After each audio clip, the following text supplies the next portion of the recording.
ये बदनामी करके मेडिकल कॉलेज की और ये फर्म में टेंडर लेना चाहते हैं, ये तरीका गलत है इन लोगों का। देखिए शिकायत करना तो ये आदतन है इन लोगों की। चोरों में जो संक्रमण फैलाने का काम चोरू मेडिकल कॉलेज के प्रिंसिपल काफी समय से कर रहे हैं कि भर्तिया हॉस्पिटल से बायोमेडिकल वेस्ट और जनरल वेस्ट को मिक्स करके मेडिकल कॉलेज के अंदर दबा रहे हैं, जला रहे हैं। इसके अंदर एक भी प्रकार का 1% भी बायोमेडिकल वेस्ट कहीं भी आपको दिखाई नहीं दे रहा। अगर यहाँ बच्चों को कोई तकलीफ होती है, मैं खुद पर्सनली हर जगह पे राउंड मारता हूँ। यहाँ पे नगर पालिका के पास ऐसी कोई जगह नहीं है जहाँ पे साधारण कचरे का निस्तारण किया जाए। खड़ा हाँ मेडिकल कॉलेज के जस्ट पीछे परिसर के मायने जेठे की शिकायत हमारे एसपी ऑफिस में करी गई। आज चोरों में माननीय जिला पुलिस अधीक्षक चोरों से मिलकर चोरों में जो संक्रमण फैलाने का काम चोरू मेडिकल कॉलेज के प्रिंसिपल काफी समय से कर रहे हैं। हम काफी समय से प्रयासरत थे।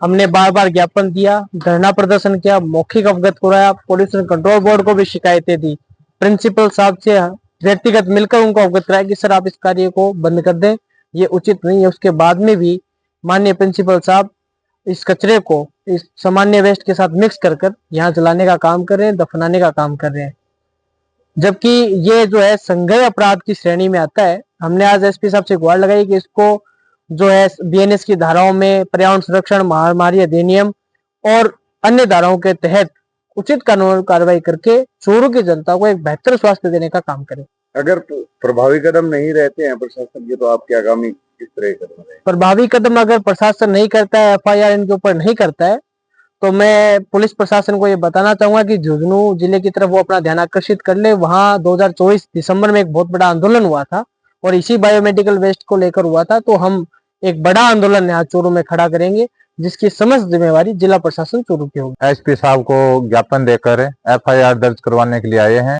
काफी लंबे टाइम से मेडिकल कॉलेज के स्टूडेंटों के द्वारा, हॉस्पिटल के स्टाफ के द्वारा हमें सूचना मिल रही थी कि भर्तिया हॉस्पिटल से बायोमेडिकल वेस्ट और जनरल वेस्ट को मिक्स करके मेडिकल कॉलेज के अंदर दबा रहे हैं, जला रहे हैं। मेडिकल कॉलेज के स्टूडेंटों के अंदर भय का माहौल था।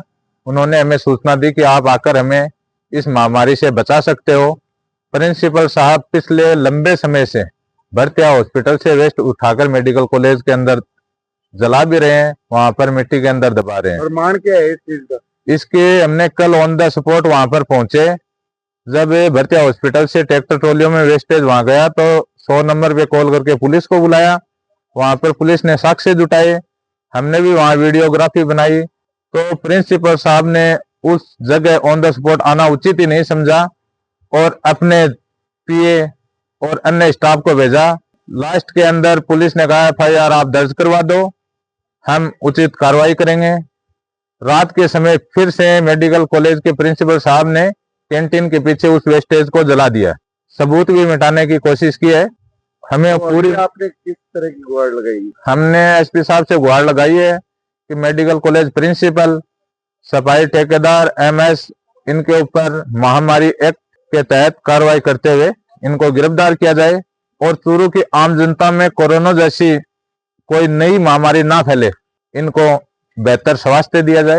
ये बात। अनिल चौधरी, शहीद भगत सिंह युवा क्रांतिकारी संगठन, जिला अध्यक्ष चूरू। आपने सगे बात करने के लिए मेडिकल कॉलेज का प्रिंसिपल है एमएम पुकार साहब, वहां से चर्चा करांगा। देखिए शिकायत करना तो ये आदतन है इन लोगों की। सबसे पहली बात, अभी आप यहाँ पे आए हैं, मौके वारदात पे आए, आप खुद इस पे देख लो कहीं भी किसी भी तरह का बायोमेडिकल वेस्ट है क्या। ये जो है ये साधारण कचरा है। ये देखो आप प्लास्टिक की बोतलें, ये रैपर वगैरह, ये जो बच्चों के और यहाँ के जो यूज होते हैं जनरल कचरा वही है। इसके अंदर एक भी प्रकार का 1% भी बायोमेडिकल वेस्ट कहीं भी आपको दिखाई नहीं दे रहा। दूसरी बात, उनका कहना है जला हुआ। अब आप इसको देख लो, कहीं भी जला हुआ निशान आपको कहीं मिल नहीं रहा। तो इस प्रकार की जो मनगढ़ंत कहानियां बनाते हैं, इनका तो काम ही है। मैं आपको बता दूं, मतलब ये सारा मिथ्या है। ये मिथ्या है सब हर तरह की, क्योंकि इसमें सच्चाई किसी भी बात में नहीं है। आपके घर में अगर आपके बच्चों को कोई तकलीफ होगी तो सबसे पहला वो किसको शिकायत करेगा? वो आपको करेगा। अगर आप नहीं सुनोगे तो आपके बड़े बुजुर्ग को करेंगे, उनसे नहीं सुनेंगे तो पुलिस। मतलब आपके पास कोई शिकायत नहीं है? मेरे पास इस तरह की कोई शिकायत नहीं है। अगर यहाँ बच्चों को कोई तकलीफ होती है, मैं खुद पर्सनली हर जगह पे राउंड मारता हूँ और बच्चे मुझे इस तरह की शिकायत के कंप्लेंट देते हैं। अभी इस वक्त लास्ट 3 महीने से इस दोनों हॉस्टल में मिला के अपने पास 30 बच्चे रह रहे, और बाकी सारे बच्चे हॉस्टल के बाहर रह रहे, कोई भी मेडिकल कैंपस में, क्योंकि कंस्ट्रक्शन चल रहा था, इसके लिए बच्चे हॉस्टल में कहीं भी नहीं रह रहे। सिर्फ गिन चुन के 30 बच्चे रहते हैं। अगर 30 बच्चों को कोई भी अगर इवन उनको अगर खाने की भी तकलीफ हो तो वो मेरे पास आके शिकायत करते हैं। तो इतनी बड़ी चीज है तो मुझे शिकायत नहीं तो एक करनी। बार पहले एमएम पुकार साहब एनजीटी से जुर्माना भी लगाया गया था राजकीय भर्ती अस्पताल को इसी मामले को लेकर। वो मुझे नहीं पता, क्योंकि वो पूर्व का था और उस बारे में मैंने अभी चर्चा की है पोल्यूशन बोर्ड से, और उस बारे में अभी तक उसकी कोई अपनी क्लियरिटी कहीं से भी नहीं है। और दूसरी बात, अभी वो बात हमारी सेक्रेटरी साहब से चल रही है, वो जो पोल्यूशन बोर्ड के, और शायद उनकी टीम भी आने वाली 2 दिन बाद, उससे हम बात करेंगे। और मैं भी जा रहा हूँ पोल्यूशन बोर्ड से उनको ये सब चीजें बताने के लिए। आपको मतलब लगता है कि यहीं इसका कचरे का निस्तारण नहीं हो जाना चाहिए जो इस तरह का? देखिए, मैं आपको सीधी सी बात बता रहा हूँ, यहाँ पे नगर पालिका के पास ऐसी कोई जगह नहीं है जहाँ पे साधारण कचरे का निस्तारण किया जाए। तो हमने नगर पालिका के पास भी एक बार झाड़िया के अंदर डाला था तो वहां पर भी हमारे लोगों को उन्होंने पकड़ लिया था, बंदी बना लिया था, और पूरी जो गाड़ियां थी वो सीज कर ली थी। वहां के गांव वालों ने बोले यहाँ पे कचरा आप डाल नहीं सकते। अच्छा, तीसरी बात मैं आपको क्लियरली बता दूं, ये जो लोग शिकायत कर रहे हैं, अभी आपको पता होगा हाल ही में इन्होंने हमारे गेट पे धरना दिया था। तो एमएसए ये कार्यक्रम नहीं, गलती से इसके अंदर यही 2 लोग थे, ये जो शिकायत करता है यही 2 लोग थे, और इनका मूल बेस में मुकदमा तो नहीं, मुकदमा में ये एक आरोपी है, और जो ये एक आरोपी है, और उसमें एक आरोपी दूसरा और था, लेकिन वो बच गया था।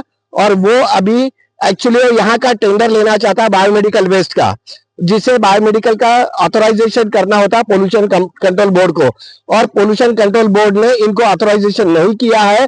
और हमने उनसे बात की, पोल्यूशन कंट्रोल बोर्ड ने कहा कि हमने सिर्फ जयपुर की एक ही फर्म को ऑथराइज किया है, आप उसी से एमओयू बनाइए और उसी को कचरा दीजिए, और उस हिसाब से कचरा निस्तारण नहीं हो पा रहा है। और बायोमेडिकल वेस्ट का जो है अभी भर्तिया हॉस्पिटल से ऑनलाइन होता है, और हर बैग पे टैग लगता है, ताकि वहां पे जो जयपुर में कचरा जाता है उससे पता चल जाता है ये डीबी हॉस्पिटल से कचरा आया है, और यहाँ तक कि हमारे कौन से वार्ड से का। सर, अगर अपन बात करें फिलहाल बायोमेडिकल वेस्ट की, तो उसको लेकर किस तरह के प्रयास जारी हैं और कब तक इसके हालात सुधर पाएंगे? बायोमेडिकल वेस्ट के जो है वो जयपुर की फर्म से अपना एमओयू हो चुका है, और उनकी गाड़ी रोज दोपहर के समय आके हॉस्पिटल से लाल और पीली थैली जो होती बायोमेडिकल वेस्ट की, जिसके अंदर खून से सने हुए जो ग्रॉसरीज, कपड़े और कॉटन पैड या वो प्लासेंटा जो निकलता है, वो सारे अवशेष लाल और पीली थैली में जमा किए जाते हैं, और जो हम बायोमेडिकल वेस्ट की गाड़ी में देते हैं वो लेके जयपुर जाती है। जयपुर और अभी तक उन्होंने पोल्यूशन बोर्ड ने दूसरे किसी फर्म को ऑथराइज किया नहीं है। ये झुंझुनू की फर्म के लोग हैं जो आपको नहीं लगता कि स्थानीय जगह होना चाहिए इस तरह का कंपोजिट? मुझे भी लगता है स्थानीय जगह होनी चाहिए, लेकिन इसका ऑथराइजेशन होता है पोल्यूशन कंट्रोल बोर्ड की तरफ से, और इन्होंने झुंझुनू के फर्म को अभी कोई ये दिया नहीं है ऑथराइजेशन, और ये जबरदस्ती टेंडर के पीछे, और ये इस गलत तरीके में पढ़ के ये बदनामी करके मेडिकल कॉलेज की और ये फर्म में टेंडर लेना चाहते हैं, ये तरीका गलत है इन लोगों का। जी सर, वो ब्लैक जो थैली में था वो क्या? अब ब्लैक थैली देखिए आपके सामने ही पूरा कचरा पड़ा हुआ है, आप इसको देख सकते हैं। कैमरा पर्सन से कहूंगा कि वो दिखाए आप कि कचरा किस तरह का है। नारियल के टुकड़े, प्लास्टिक के रैपर, और ये जो फास्ट फूड के पैकेट है, बोतलें हैं, ये सब चीजें हैं इसके अंदर दिखाई दे रही है। इस तरह का कचरा है ब्लैक थैली में, और ये किसी भी बायोमेडिकल वेस्ट की कैटेगरी में नहीं आता। कल पुलिस भी आई यहाँ पे? कल पुलिस की गाड़ी आई थी, पुलिस की गाड़ियों ने सब देखा, उन्होंने छानबीन करके ये भी कहा, उन्होंने भी माना ये बायोमेडिकल वेस्ट नहीं है, ये सिर्फ प्लास्टिक का कचरा है और कुछ नहीं है दूसरा। और पुलिस की गाड़ी सब पूरा देख के चली गई यहाँ से। तो ये थे हमारे साथ दीनदयाल उपाध्याय मेडिकल कॉलेज के प्रिंसिपल एमएम पुकार, जिन्होंने नकार दिया है सिरे से सारी बातों को, क्या करता है उनकी सारी बातों का खंडन किया है। मैं कैमरा पर्सन पुनीत सोनी के साथ कौशल शर्मा, झलको मीडिया के लिए ग्राउंड रिपोर्ट से चूरू से।